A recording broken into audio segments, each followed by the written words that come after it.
Land Before Time Marathon. After the 16th installment, I pulled out the Coke.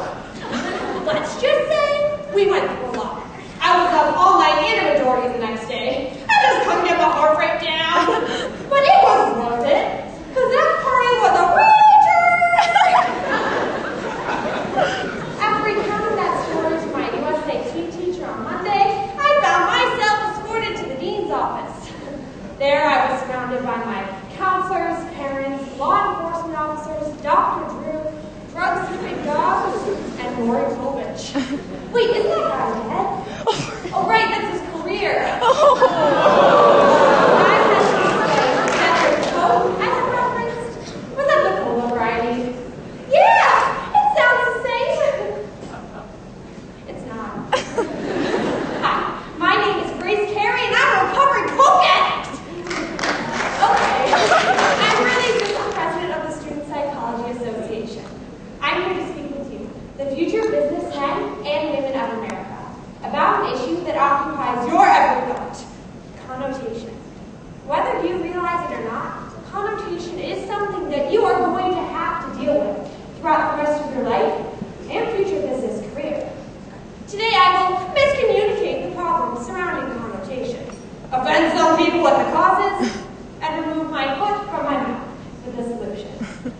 In a 2007 article published by the University of Ottawa, they stated that denotation is the literal definition of a word, whereas connotation is the emotional interpretation of a word. We run into problems when we place too much emphasis on the connotation of a word rather than the denotation. Imagine in the future that you're at a business interview for a job, and the interviewer asks you to describe yourself in one word. You want to say that you're one of a kind and like no other. So, you could say, I am so weird.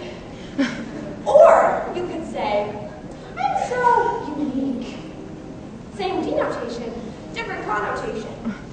Tone also changes connotation.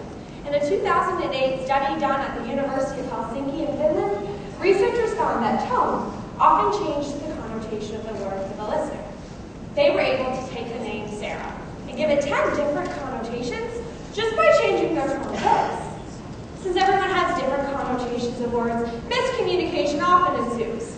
According to Tristan Liu, an experienced life management consultant and author of Street Negotiation, How to Resolve Any Conflict Anytime, which is a #1 best-selling novel among gangsters and drug lords. Just kidding, it's not, it's a lie.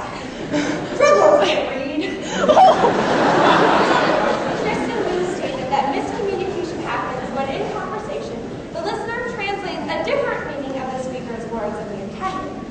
When we don't understand what the speaker is trying to say, it's easy for us to assume that they mean one thing as opposed to another. Those small misunderstandings due to connotations can turn into huge communication barriers. So what are the causes of this connotation conundrum? Clearly, we can conclude these causes are coincidental. Correct?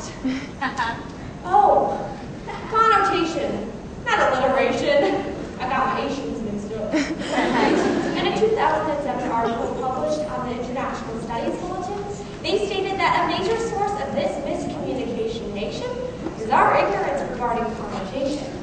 Ignorance regarding connotation causes misunderstandings that can be funny or dramatic, and actually cause failure to communicate. Like the other day when I was sitting in class and I saw my teacher, Mr. Murphy, walk in. So I said, "Hey, Mr. Murphy, looking hot."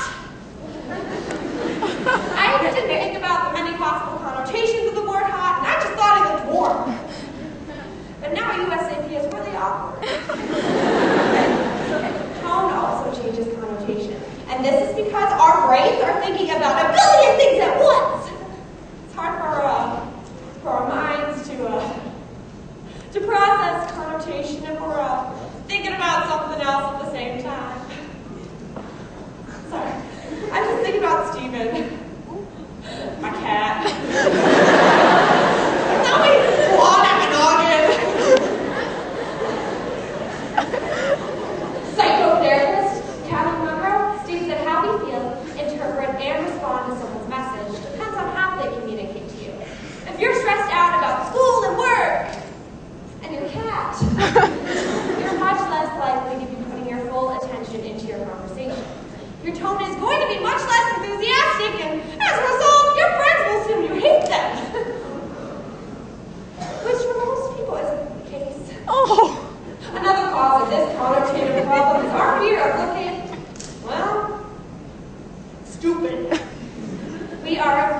we fail to do this, we are weakening our ability to communicate.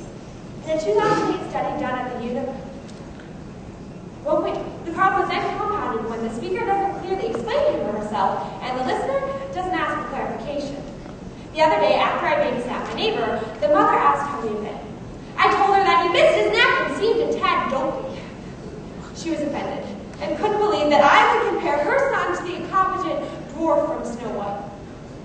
Yeah, probably should have called him sleepy instead. Or bashful. You know, she might have preferred dog. So what can we do to combat this communication issue? First off, become educated in the denotation, or literal definition of words. Freerights.com is a website devoted to increasing knowledge of vocabulary and feeding third world countries. For every few words that you define correctly, food is donated to people in need. Why not take some time out of your day to satisfy their hunger for food, and at the same time satisfy your hunger for knowledge? And as we all know, knowledge is a seventh root.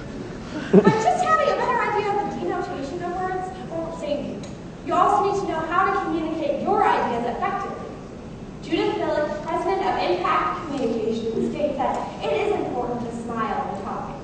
She suggests keeping a mirror at your desk so that you can see if you're smiling throughout the day. That small change in your appearance will greatly impact the tone of your voice, and therefore the connotation of your words. Everything you say will have quite a positive twist. For example, the other day I was driving home from work and my dog got hit by a car. See, you all automatically assume that my dog and I have a bad relationship, which is not the case. I don't have a dog anymore. Finally, it is vital that we take time to ensure that we understand each other. Whether this means asking for clarification, rewording our phrases, or coming up with less offensive ways to say things. If you feel that you're not understanding or being understood, speak up. Liz Ryan, former Fortune 500 executive, states that it is important to ask questions, even when uncomfortable, and especially in the business world. Asking questions is what can help you avoid miscommunication, and oftentimes, it can put you on the road to a breakthrough career. So, I would call you future businessmen and women to break bad habits now. Lay off the coke. It can only lead to stronger drugs in the future, like heroin or coffee. With connotation, you have the power to make people feel emotions and to understand. With that power comes occasional confusion. Do what you can beforehand to communicate eloquently, and the connotation of your name will be